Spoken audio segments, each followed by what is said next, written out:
솔직히 고백하겠습니다. 신학교 2학년 때 저는 교수님께 질문 하나를 드렸다가 큰 충격을 받았습니다. 교수님, 그러면 구약에서 하나님이 가나안 족속을 전멸시키라고 하신 것은 어떻게 이해해야 합니까? 사랑의 하나님이시라면서요? 교수님은 잠시 침묵하시더니 이렇게 말씀하셨습니다. 전도사, 그런 질문은 교회에서 하는 게 아니야. 신학자들끼리도 아직 답이 없는 문제라고. 그날 저는 깨달았습니다. 교회에는 우리가 물어보면 안 되는 질문들이 있다는 것을. 하지만 그 질문들은 사라지지 않았습니다. 밤마다 제 머릿속을 떠나지 않았습니다. 여러분도 그렇지 않으신가요? 왜 의인 욥이 고난을 받아야 했을까요? 왜 하나님은 아브라함에게 아들을 번제로 드리라고 하셨을까요?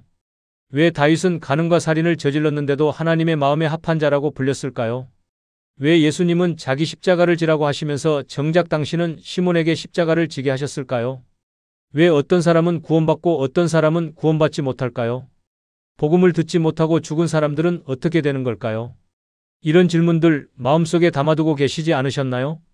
교회에서 물어보면 이상한 사람 취급받을까봐, 믿음 없다는 소리 들을까봐 그냥 속으로만 삼키고 계시지 않으셨습니까? 15년 목회하면서 저는 깨달았습니다. 가장 깊은 신앙을 가진 사람들이 가장 깊은 질문을 한다는 것을. 의심 때문이 아닙니다. 진짜 하나님을 알고 싶기 때문입니다. 오늘 저는 여러분과 함께 교회에서 잘 다루지 않는 7가지 난제를 정직하게 나누려고 합니다. 쉬운 답은 드리지 못할 것입니다. 하지만 이 질문들과 씨름하는 과정에서 우리는 더 깊은 하나님을 만나게 될 것입니다. 그리고 놀랍게도 성경은 이 난제들에 대해 침묵하지 않습니다. 우리가 생각하지 못한 방식으로 하나님은 이미 답하고 계십니다. 자, 이제 함께 그 여정을 시작해 보시겠습니까? 성경을 읽다 보면 가장 충격적인 구절 중 하나를 만나게 됩니다. 신명기 7장 1절에서 2절입니다. 내 하나님 여호와께서 너를 인도하사 내가 가서 차지할 땅으로 들이시고 내 앞에서 여러 민족을 쫓아내실 때에 곧 너보다 크고 강한 7 족속을 쫓아내실 때에 내 하나님 여호와께서 그들을 내게 넘겨 내가 치게 하시리니 그때 너는 그들을 진멸할 것이라. 진멸. 원어로는 헤렘입니다. 완전히 파괴하라는 뜻입니다. 남녀노소 가축까지 모두 죽이라는 명령입니다. 이 구절을 처음 읽었을 때 여러분은 어떤 느낌이 드셨나요? 사랑의 하나님이 이런 명령을 하실 수 있을까? 이건 대량학살 아닌가? 구약의 하나님과 신약의 하나님이 다른 분 같아. 이런 생각 해보신 적 있으시죠? 저도 그랬습니다. 그런데 이 질문을 피하면 안 됩니다. 정면으로 마주해야 합니다. 먼저 이해해야 할 것이 있습니다. 당시 가나안 족속의 상황입니다. 고고학 발굴 결과 가나안 사람들은 자녀를 산 채로 불에 태워 몰렉 신에게 제사 드렸습니다. 성전 매춘이 종교의식이었고 온갖 성적 타락이 만연했습니다. 레위기 18장은 그들의 죄악을 상세히 기록하고 있습니다. 하나님은 말씀하십니다. 그 땅이 그 주민을 토하여 내느니라. 땅 자체가 그들의 죄악을 더 이상 견디지 못한다는 표현입니다. 그리고 하나님은 400년을 기다리셨습니다. 창세기 15장 16절에서 아브라함에게 말씀하십니다. 아모리 족속의 죄악이 아직 가득 차지 아니하였음이니라. 하나님은 심판하기 전에 400년이라는 회개의 기회를 주셨습니다. 그러나 그들은 변하지 않았습니다. 오히려 더 악해졌습니다. 여기서 우리가 놓치는 중요한 진리가 있습니다. 하나님의 심판은 항상 구원과 연결되어 있다는 것입니다. 만약 가나안 족속을 그대로 두었다면 어떻게 되었을까요? 이스라엘 백성이 그들의 우상 숭배와 죄악에 물들었을 것입니다. 실제로 이스라엘이 가나안 족속을 완전히 몰아내지 않았을 때 어떤 일이 벌어졌습니까? 사사기를 보면 끊임없이 우상 숭배에 빠지고 하나님을 떠나고 결국 멸망의 길로 갑니다.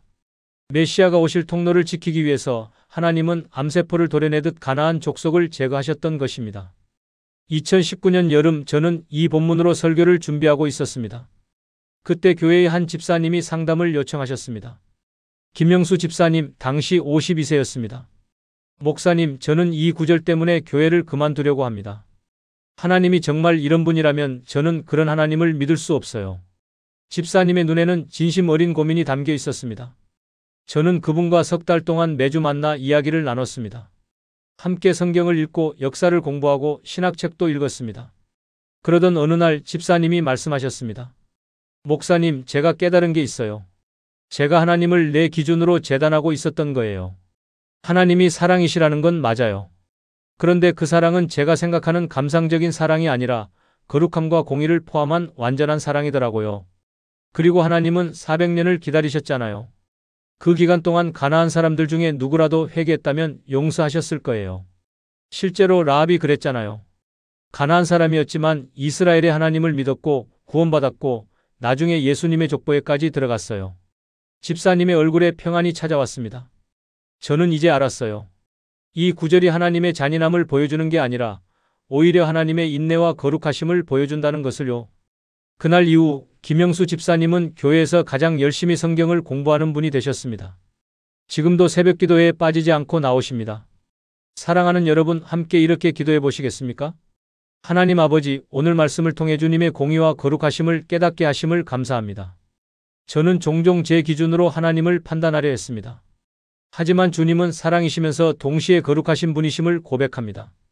주님의 심판은 항상 구원을 위한 것이며 주님은 회개하는 자를 결코 외면하지 않으심을 믿습니다.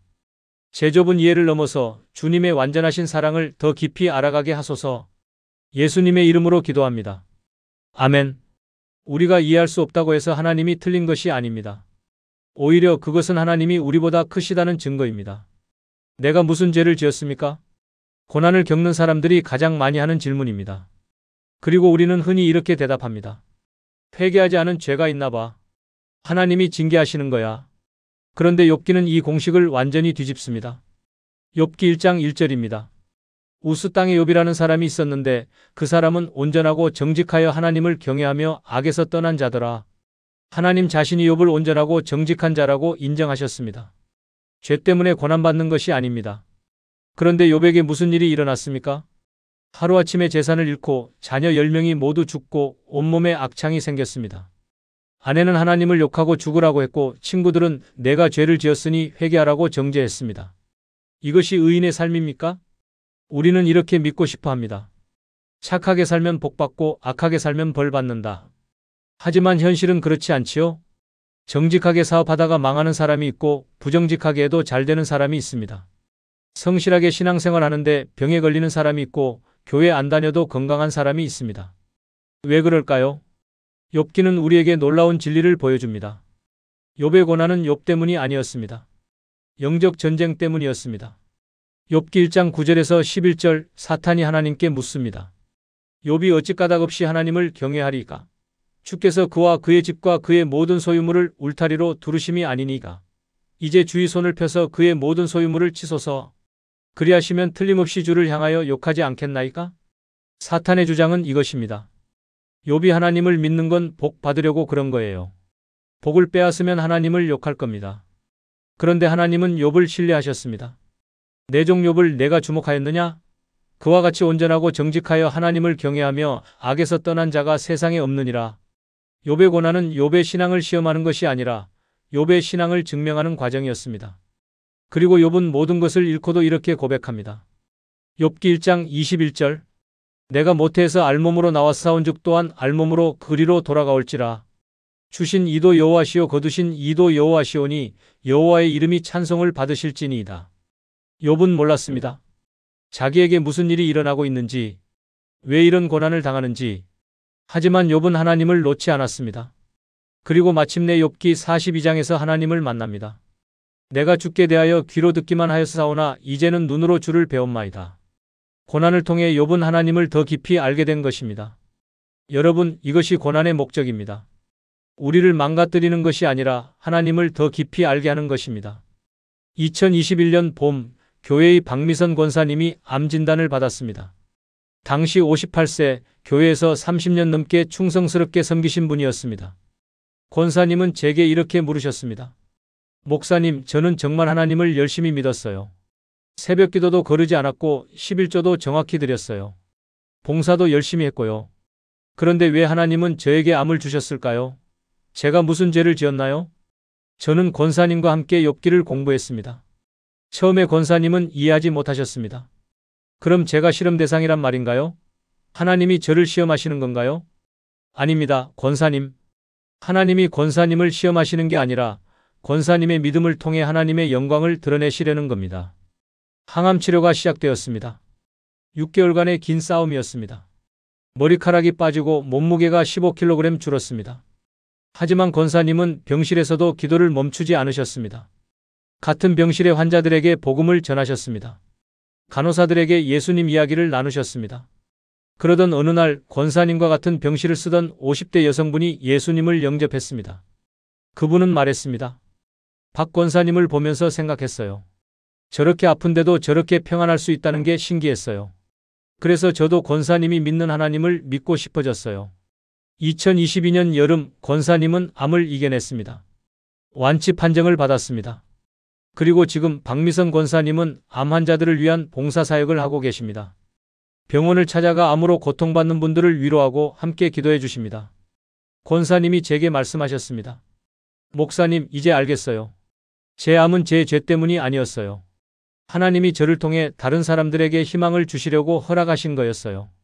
만약 제가 암에 걸리지 않았다면 지금 제가 만나는 이분들을 어떻게 만났겠어요? 저는 이제 감사해요. 아프긴 했지만 그 과정에서 하나님을 정말 깊이 만났거든요. 사랑하는 여러분, 지금 이렇게 기도해 보시겠습니까?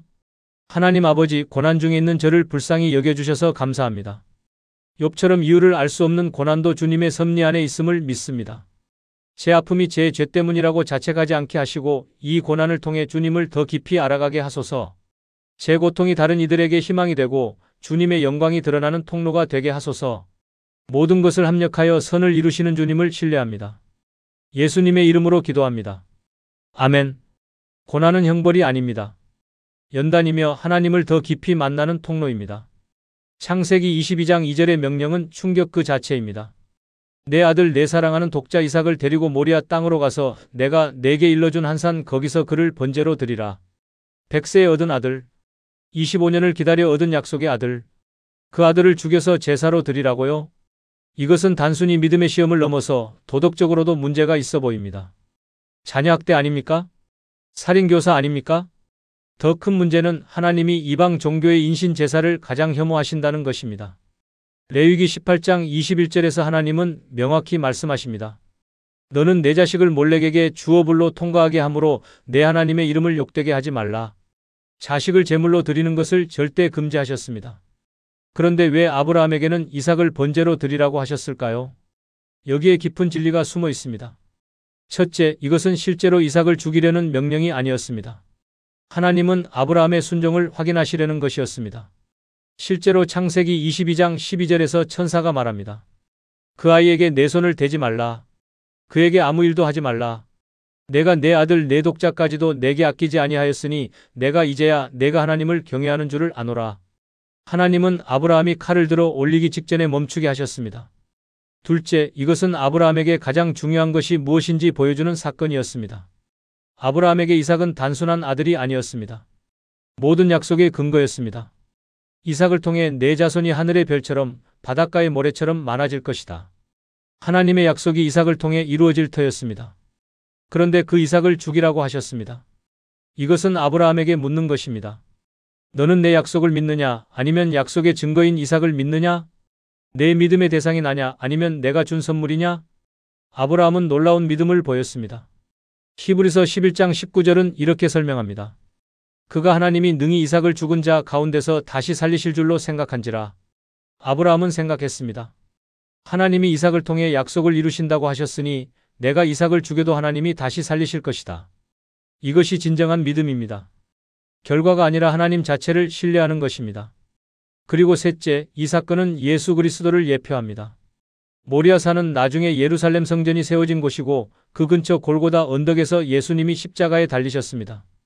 아브라함이 이삭을 대신할 수량을 발견한 것처럼 하나님은 우리를 대신할 어린 양 예수 그리스도를 보내주셨습니다. 창세기 22장 8절 아브라함이 이삭에게 말합니다. 아들아, 번제할 어린 양은 하나님이 자기를 위하여 친히 준비하시리라. 2000년이 지난 후 요한복음 1장 29절에서 세례 요한이 외칩니다. 보라, 세상 죄를 지고 가는 하나님의 어린 양이로다. 2017년 가을 교회의 이정훈 집사님이 큰 결단을 하셨습니다. 당시 45세 대기업 임원이셨던 집사님은 갑자기 사표를 내고 선교사로 나가겠다고 하셨습니다. 집사님의 가족들은 모두 반대했습니다. 특히 아내분이 강력하게 반대하셨습니다. 여보, 지금 아이들이 중학생, 고등학생이에요. 돈이 가장 많이 들어갈 때예요. 그리고 당신은 이제 임원이잖아요. 조금만 더 있으면 더 높이 올라갈 수 있어요. 왜 지금 그만둬요? 집사님은 고민에 빠졌습니다. 그때 집사님이 창세기 22장을 묵상하다가 깨달음을 얻으셨다고 합니다. 제가 하나님보다 제 직장을, 제 커리어를, 제 안정을 더 사랑하고 있었던 거예요. 하나님이 저에게 물으시는 것 같았어요. 내 인생에서 가장 소중한 것이 무엇이냐? 나냐 아니면 내가 쌓아온 것들이냐? 집사님은 결국 사표를 냈습니다. 1년간 선교 훈련을 받고 2019년에 중앙아시아로 떠나셨습니다. 처음 2년은 정말 힘들었다고 합니다. 언어도 안 통하고 문화도 다르고 생활비도 빠듯했습니다. 아이들 교육 문제로 아내분과 갈등도 많았습니다. 하지만 집사님 가족은 포기하지 않았습니다. 그리고 3년째 되던 해부터 놀라운 일들이 일어나기 시작했습니다. 현지인 5명이 예수님을 영접했습니다. 작은 가정교회가 시작되었습니다. 그리고 지금 2025년 현재 그 교회는 30명이 모이는 교회로 성장했습니다. 이슬람 국가에서 일어난 기적입니다. 지난달 이정훈 선교사님이 한국에 잠시 들어오셨을 때 간증하셨습니다. 제가 내려놓은 것보다 하나님이 주신 것이 훨씬 더 큽니다. 저는 직장을 내려놓았지만 하나님은 30명의 영혼을 주셨습니다. 저는 안정을 내려놓았지만 하나님은 매일 기적을 경험하는 삶을 주셨습니다. 저는 아무것도 잃지 않았습니다. 오히려 모든 것을 얻었습니다. 사랑하는 여러분, 함께 기도하시겠습니까? 하나님 아버지, 제 삶에서 주님보다 더 사랑하는 것들을 보게 하소서. 제 직장, 제 가족, 제 건강, 제 안정을 주님보다 앞자리에 놓고 있지는 않은지 돌아봅니다. 아브라함이 이삭을 드린 것처럼 저도 제게 가장 소중한 것을 주님께 드릴 수 있는 믿음을 주소서. 주님은 제가 드린 것보다 더 좋은 것으로 채워주시는 분이심을 믿습니다. 제 손에 움켜진 것들을 내려놓고 주님을 온전히 신뢰하게 하소서. 예수님의 이름으로 기도합니다. 아멘. 하나님은 우리에게 내려놓으라고 하십니다. 그것은 빼앗으려는 것이 아니라 더 좋은 것으로 채우시기 위함입니다. 사무엘하 11장은 성경에서 가장 불편한 장 중 하나입니다. 다윗, 하나님의 마음에 합한 자라고 불린 사람이 끔찍한 죄를 저지릅니다. 부하의 아내 밧세바를 보고 욕정을 느낍니다. 왕의 권력으로 그녀를 불러들여 간음합니다. 밧세바가 임신하자 진실을 숨기려고 합니다. 그녀의 남편 우리아를 전쟁터에서 돌아오게 해서 아내와 동침하게 만들려고 하지만 실패합니다. 그러자 다윗은 더 큰 죄를 저지릅니다. 우리아를 전쟁터 최전방에 배치하고 다른 군사들을 후퇴시켜 우리아가 죽게 만듭니다. 계획적 살인입니다. 그리고 우리아가 죽자 밧세바를 아내로 삼습니다. 이것이 하나님의 마음에 합한 자의 행동입니까? 더 충격적인 것은 다윗이 이 모든 일을 한 후에도 하나님이 그를 버리지 않으셨다는 것입니다. 여기서 우리가 이해해야 할 것이 있습니다. 하나님의 마음에 합한 자라는 표현이 죄를 짓지 않는 완벽한 사람이라는 뜻이 아니라는 것입니다. 사도행전 13장 22절에서 바울은 이렇게 설명합니다. 내가 이새의 아들 다윗을 만나니 내 마음에 맞는 사람이라. 내 뜻을 다 행하리라. 내 마음에 맞는 사람의 핵심은 내 뜻을 다 행하리라는 것입니다. 즉 하나님의 뜻에 순종하는 사람이라는 뜻입니다. 그렇다면 다윗이 간음과 살인을 저지른 것이 어떻게 하나님의 뜻에 순종하는 것입니까? 그것은 순종이 아닙니다.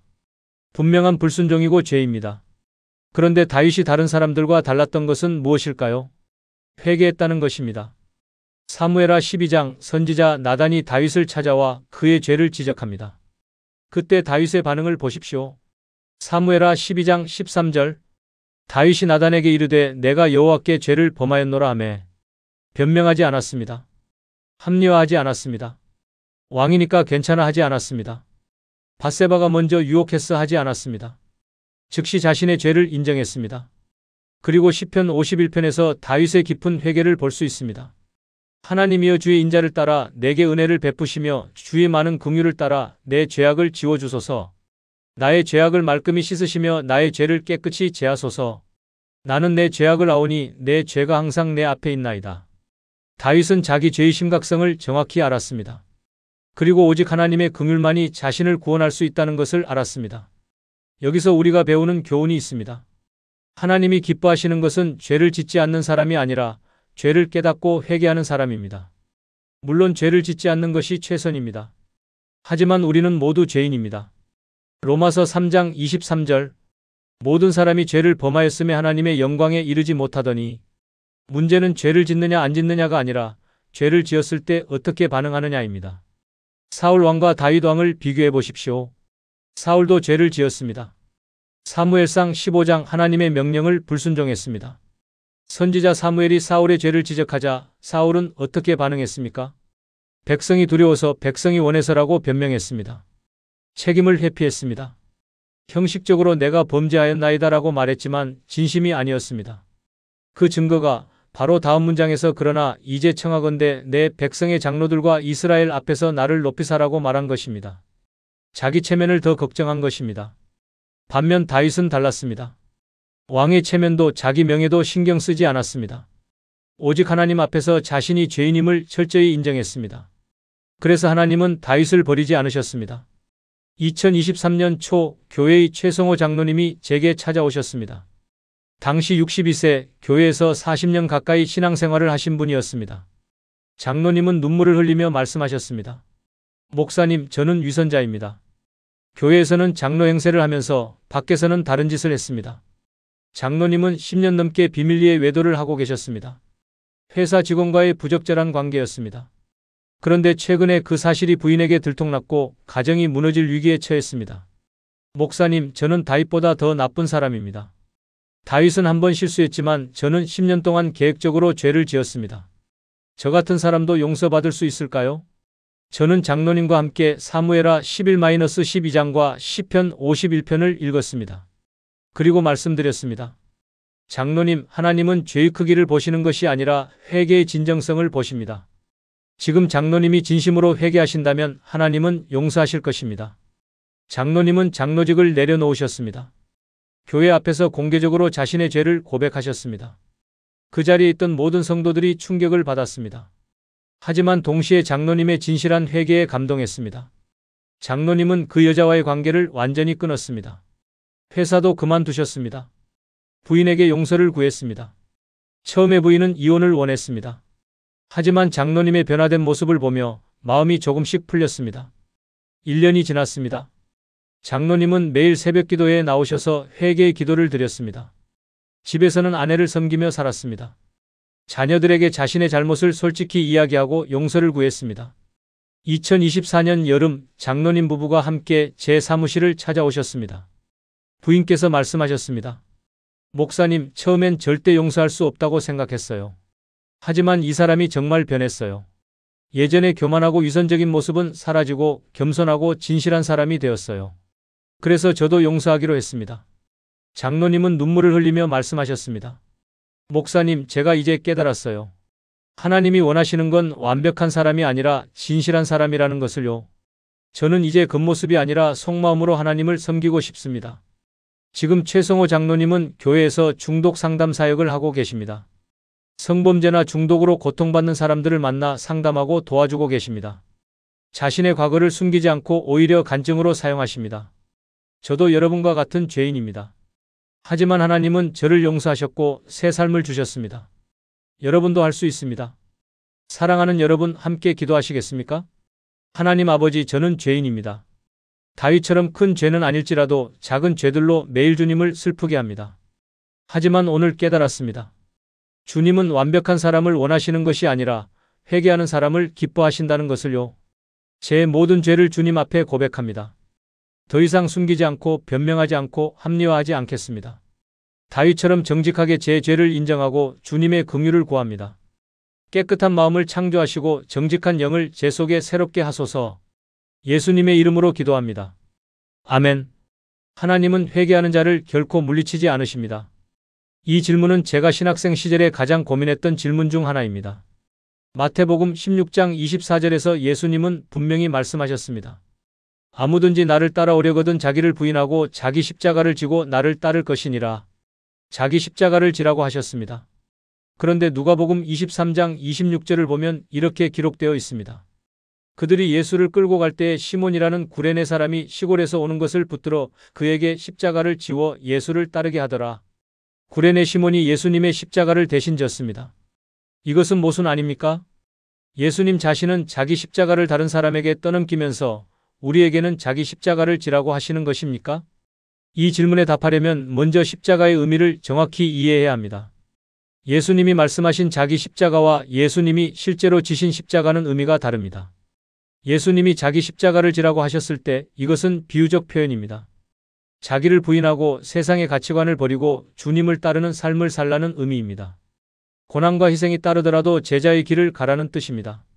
하지만 예수님이 골고다로 지고 가신 십자가는 비유가 아닙니다. 실제 십자가입니다. 그 위에서 예수님은 인류의 죄를 짊어지고 죽으셨습니다. 이것은 대속의 십자가입니다. 우리 대신 형벌을 받으신 것입니다. 이 십자가는 아무도 대신할 수 없습니다. 오직 예수님만이 질 수 있는 십자가입니다. 그렇다면 왜 시몬이 예수님의 십자가를 지게 되었을까요? 요한복음 19장 17절은 이렇게 기록합니다. 그들이 예수를 맡음에 예수께서 자기의 십자가를 지시고 해골이라 하는 곳에 나가시니, 처음에는 예수님이 직접 십자가를 지고 가셨습니다. 그런데 로마 군병들은 예수님이 더 이상 십자가를 질 수 없다고 판단했습니다.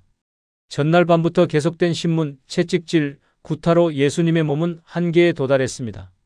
십자가를 지고 가다가 쓰러지셨습니다. 로마 군병들은 걱정했습니다. 이러다가 골고다에 도착하기 전에 죽으면 어떡하지? 그들의 목적은 예수님을 십자가에 못 박아 죽이는 것이었습니다. 가는 도중에 죽으면 안 됐습니다. 그래서 지나가던 구레네 시몬을 붙들어 십자가를 지게 한 것입니다.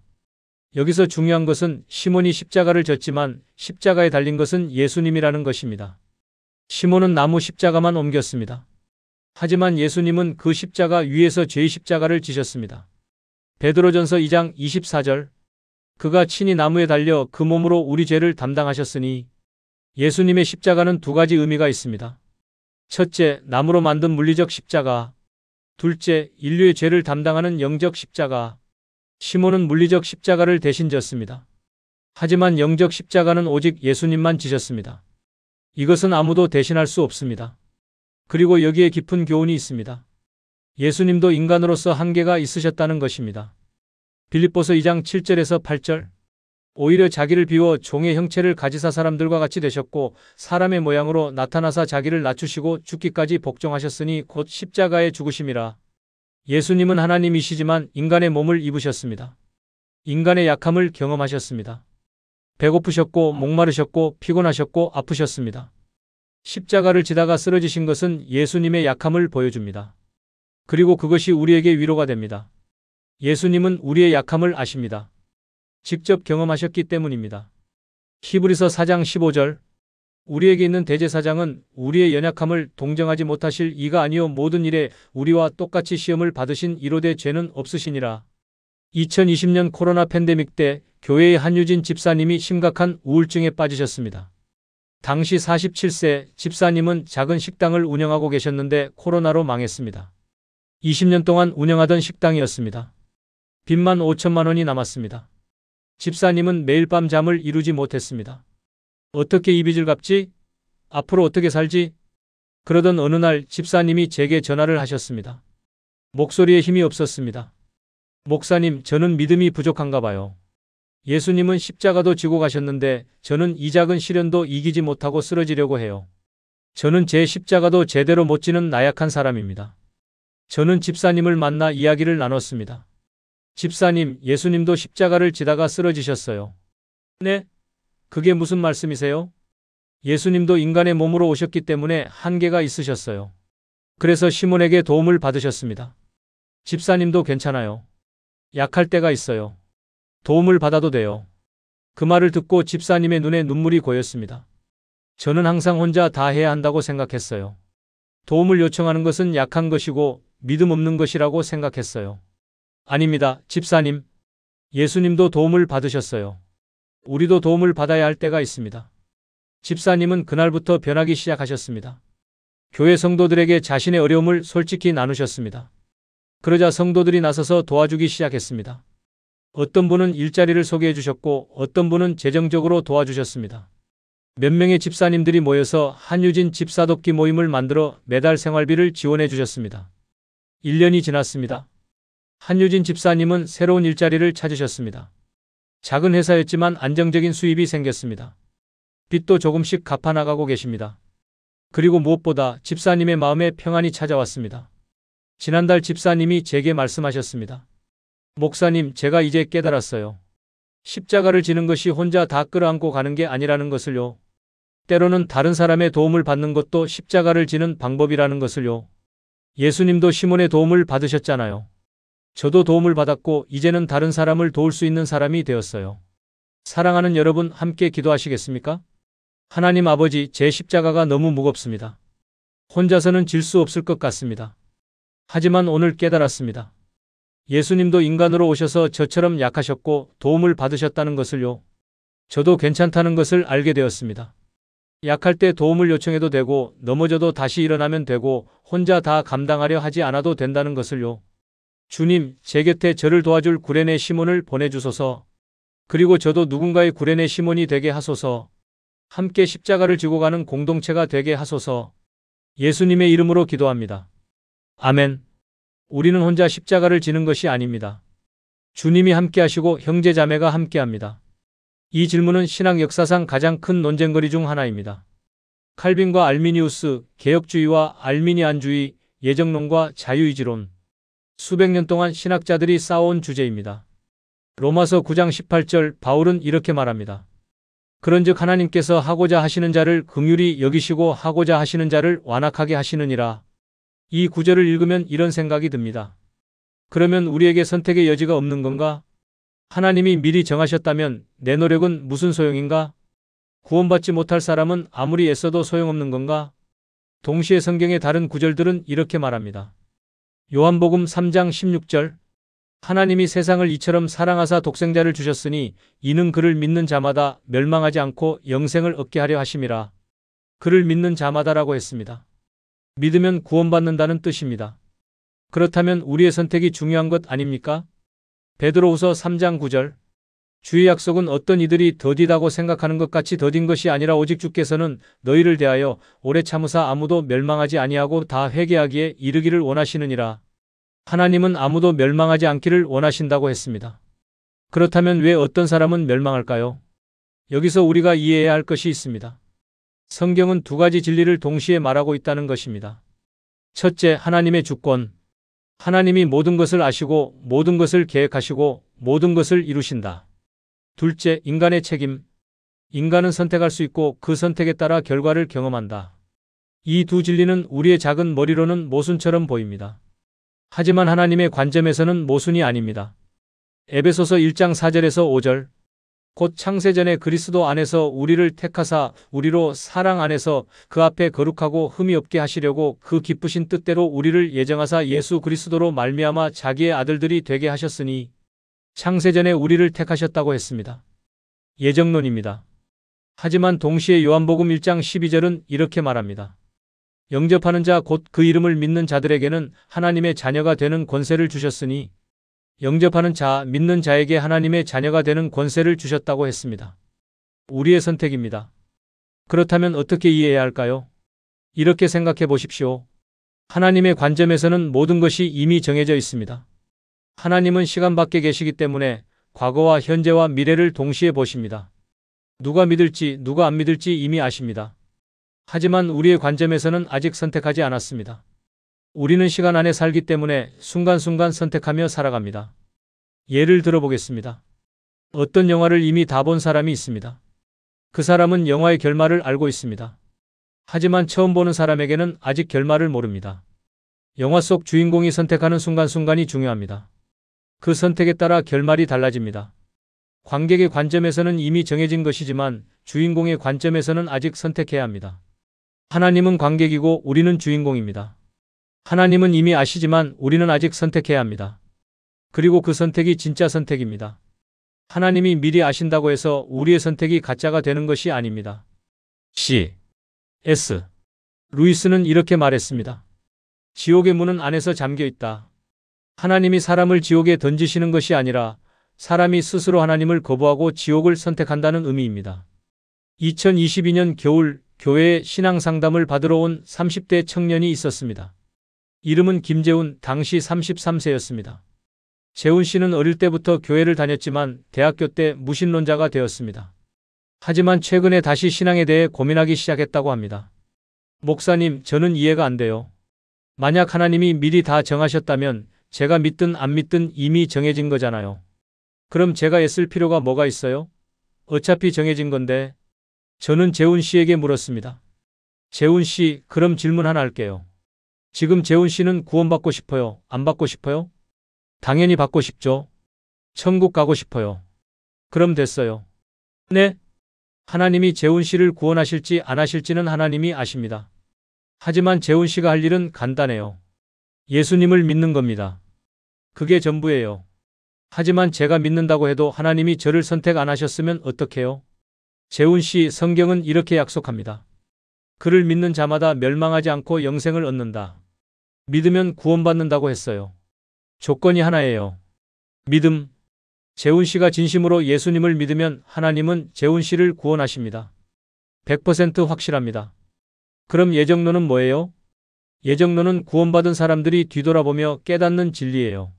아, 내가 예수님을 믿게 된 것도 하나님의 은혜였구나. 하나님이 나를 선택하셨구나. 이렇게 감사하는 겁니다. 하지만 아직 믿지 않은 사람은 예정론을 걱정할 필요가 없어요. 그냥 믿으면 돼요. 재훈 씨는 한참을 생각하더니 말했습니다. 그럼 제가 지금 예수님을 믿으면 하나님이 저를 구원하신다는 거죠? 맞아요. 그럼 믿겠습니다.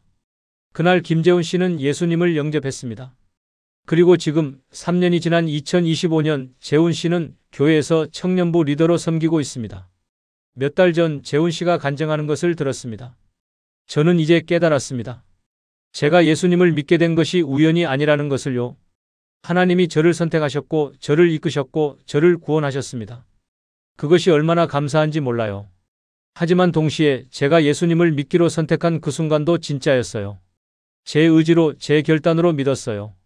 이 두 가지가 모순이 아니라는 걸 이제는 알아요. 사랑하는 여러분, 함께 기도하시겠습니까? 하나님 아버지, 저를 선택해 주셔서 감사합니다. 창세전부터 저를 아시고 저를 사랑하시고 저를 부르셨음을 고백합니다. 하지만 동시에 제가 주님을 선택한 것도 진짜 선택이었음을 고백합니다. 제 의지로 제 결단으로 주님을 믿었습니다. 이 놀라운 구원의 신비 앞에 겸손히 엎드립니다. 아직 주님을 믿지 않은 사람들을 위해 기도합니다. 그들도 주님을 만나 구원받게 하소서. 주님은 아무도 멸망하기를 원하지 않으시고 모두가 회개하기를 원하심을 믿습니다. 저를 통해 복음이 전해지게 하소서. 예수님의 이름으로 기도합니다. 아멘. 신앙 논쟁에 빠지지 마십시오. 그냥 믿으십시오. 그리고 믿은 후에 감사하십시오. 이 질문은 제가 목회하면서 가장 많이 받은 질문 중 하나입니다. 목사님, 우리 할아버지는 시골에서 평생 착하게 사셨는데 복음을 한 번도 못 들으시고 돌아가셨어요. 그분은 지옥에 간 건가요? 목사님, 아프리카나 북한에서 태어나서 평생 예수님에 대해 들어볼 기회조차 없었던 사람들은요? 목사님, 구약시대 사람들은 예수님을 몰랐는데 어떻게 구원받은 거예요? 이 질문들은 정말 어렵습니다.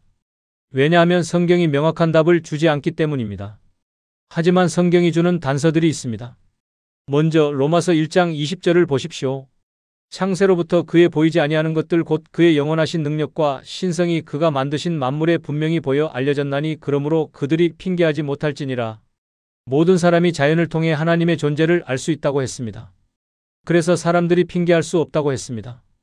그리고 로마서 2장 14절에서 15절 율법 없는 이방인이 본성으로 율법의 일을 행할 때에는 이 사람은 율법이 없어도 자기가 자기에게 율법이 되나니 이런 이들은 그 양심이 증거가 되어 그 생각들이 서로 혹은 고발하며 혹은 변명하여 율법을 몰라도 양심을 통해 옳고 그름을 안다고 했습니다. 그리고 하나님은 그 양심에 따라 심판하신다는 것입니다. 그렇다면 복음을 듣지 못한 사람들은 어떻게 될까요? 성경은 이렇게 말합니다. 로마서 2장 12절 무릇 율법 없이 범죄한 자는 또한 율법 없이 망하고 무릇 율법이 있고 범죄한 자는 율법으로 말미암아 심판을 받으리라. 각자에게 주어진 빛에 따라 심판받는다는 의미입니다. 복음을 들은 사람은 복음에 따라 심판받고 복음을 듣지 못한 사람은 양심과 자연계시에 따라 심판받는다는 것입니다. 하지만 여기서 중요한 것은 구원의 근거는 항상 예수 그리스도라는 것입니다. 사도행전 4장 12절 다른 이로서는 구원을 받을 수 없나니 천하 사람 중에 구원을 받을 만한 다른 이름을 우리에게 주신 일이 없음이라. 예수님 외에는 구원이 없습니다. 그렇다면 예수님을 모르는 사람은 어떻게 예수님으로 구원받을 수 있을까요? 여기에 신비가 있습니다. 구약시대 사람들을 생각해 보십시오. 아브라함, 모세, 다윗, 선지자들. 그들은 예수님을 몰랐습니다. 예수님은 그들이 죽고 나서 수백 년, 수천 년 후에 오셨습니다. 하지만 그들은 구원받았습니다. 어떻게요? 그들은 하나님을 믿었고 하나님의 약속을 믿었습니다. 그리고 그 믿음이 의로 여겨졌습니다. 창세기 15장 6절 아브라함이 여호와를 믿으니 여호와께서 이를 그의 의로 여기시고 아브라함은 예수님을 몰랐지만 하나님을 믿었고 그 믿음으로 의롭다함을 받았습니다. 그리고 그 의는 예수 그리스도의 십자가에 근거한 것입니다. 히브리서 9장 15절 이로 말미암아 그는 새 언약의 중보자시니 이는 첫 언약 때에 범한 죄에서 속량하려고 주구사 부르심을 입은 자로 하여금 영원한 기업의 약속을 얻게 하려 하심이라. 예수님의 십자가는 과거에 죽은 사람들의 죄도 속량했다는 의미입니다. 그렇다면 복음을 듣지 못한 사람들도 비슷한 원리가 적용될 수 있지 않을까요? 만약 어떤 사람이 복음을 듣지 못했지만 자기에게 주어진 빛에 따라 하나님을 찾고 양심에 따라 살려고 애쓴다면 하나님은 그 사람을 외면하실까요? 저는 그렇게 생각하지 않습니다. 예레미야 29장 13절 너희가 온 마음으로 나를 구하면 나를 찾을 것이요 나를 만나리라. 진심으로 하나님을 찾는 사람에게는 하나님이 자신을 나타내신다는 약속입니다. 사도행전 10장을 보십시오. 고넬료라는 로마 군인이 나옵니다. 그는 이방인이었고 복음을 듣지 못했습니다. 하지만 하나님을 경외하며 기도하고 구제했습니다. 하나님은 베드로를 보내 그에게 복음을 전하게 하셨습니다. 하나님은 진심으로 당신을 찾는 사람을 외면하지 않으십니다. 그러나 여기서 조심해야 할 것이 있습니다. 우리가 이 진리를 이용해서 복음 전파를 게을리해서는 안 된다는 것입니다. 어차피 하나님이 알아서 하실 텐데 굳이 복음을 전할 필요 있어요? 이렇게 생각하면 안 됩니다. 로마서 10장 14절에서 15절 그런즉 그들이 믿지 아니하는 이를 어찌 부르리요 듣지도 못한 이를 어찌 믿으리요 전파하는 자가 없이 어찌 들으리요 보내심을 받지 아니하였으면 어찌 전파하리요. 복음을 전하는 것은 우리의 사명입니다. 사람들이 듣고 믿고 확신을 가지고 구원받을 수 있도록 하는 것이 우리의 책임입니다. 하나님이 복음을 듣지 못한 사람들을 어떻게 다루실지는 하나님의 주권입니다. 하지만 우리가 복음을 전하는 것은 우리의 책임입니다. 2024년 봄 교회의 송미라 권사님이 어머니를 여의셨습니다. 어머니는 90세까지 사셨는데 평생 교회를 다니지 않으셨습니다. 시골에서 농사지으며 사셨고 정직하고 착하게 사셨지만 복음을 제대로 들어볼 기회가 없으셨습니다. 권사님이 몇 번 전도했지만 어머니는 나는 내 방식대로 하나님을 믿는다고 하시며 받아들이지 않으셨습니다. 장례식을 마치고 권사님이 제게 눈물로 물으셨습니다. 목사님, 우리 어머니는 천국에 가셨을까요? 아니면 말을 잇지 못하셨습니다. 저는 조심스럽게 대답했습니다. 권사님, 저는 어머니가 천국에 가셨는지 아닌지 확실히 말할 수 없습니다. 그것은 하나님만 아시는 일입니다. 하지만 한 가지는 확실합니다. 하나님은 공의로우신 분이십니다. 하나님은 어머니의 마음을 아십니다. 어머니가 평생 어떻게 사셨는지 하나님을 어떻게 생각하셨는지 아십니다. 그리고 하나님은 가장 공정하고 자비로운 판단을 하실 것입니다. 하지만 목사님, 성경에 예수 믿어야 구원받는다고 했잖아요. 맞습니다. 그것이 가장 확실한 길입니다. 그래서 우리가 복음을 전해야 하는 겁니다. 하지만 복음을 듣지 못한 사람들에 대해서는 우리가 판단할 수 없습니다. 하나님께 맡겨야 합니다. 권사님은 한참을 울다가 말씀하셨습니다. 목사님, 제가 후회되는 게 하나 있어요. 제가 좀 더 열심히, 좀 더 지혜롭게 어머니께 복음을 전했어야 했는데 어쩌면 제가 잘못 전해서 어머니가 안 믿으신 건 아닐까 싶어요. 권사님, 자책하지 마세요. 권사님은 최선을 다하셨어요. 믿음은 하나님이 주시는 선물입니다. 우리가 할 수 있는 건 전하는 것까지예요. 믿게 하시는 분은 하나님이십니다. 몇 달이 지난 후 권사님이 제게 말씀하셨습니다. 목사님, 저는 이제 어머니를 하나님께 맡겼어요. 하나님이 가장 공의롭게, 가장 자비롭게 판단하실 거라고 믿어요. 그리고 저는 결심했어요. 제가 아직 전도하지 못한 다른 가족들, 친구들에게 열심히 복음을 전하겠다고. 어머니의 경우처럼 후회하고 싶지 않아요. 그 후로 송미라 권사님은 교회에서 가장 열심히 전도하는 분이 되셨습니다. 지난 1년 동안 5명을 전도해서 교회로 인도하셨습니다. 사랑하는 여러분, 함께 기도하시겠습니까? 하나님 아버지, 복음을 듣지 못한 채 세상을 떠난 사람들을 위해 기도합니다. 그들을 주님의 공의와 자비에 맡깁니다. 주님은 모든 사람의 마음을 아시고 가장 공정하게 판단하시는 분이심을 믿습니다. 하지만 동시에 아직 복음을 듣지 못한 사람들을 위해 기도합니다. 제 가족, 제 친구, 제 이웃 중에 아직 주님을 모르는 사람들이 있습니다. 그들에게 복음을 전할 수 있는 지혜와 용기를 주소서. 제가 게을러서 두려워서 복음을 전하지 못하는 일이 없게 하소서. 오늘도 주님의 복음을 담대히 전하는 증인이 되게 하소서. 예수님의 이름으로 기도합니다. 아멘. 우리는 판단하는 자가 아닙니다. 우리는 전하는 자입니다. 지금까지 나눈 7가지 난제를 하나의 기도로 드리겠습니다. 함께 기도하시겠습니까?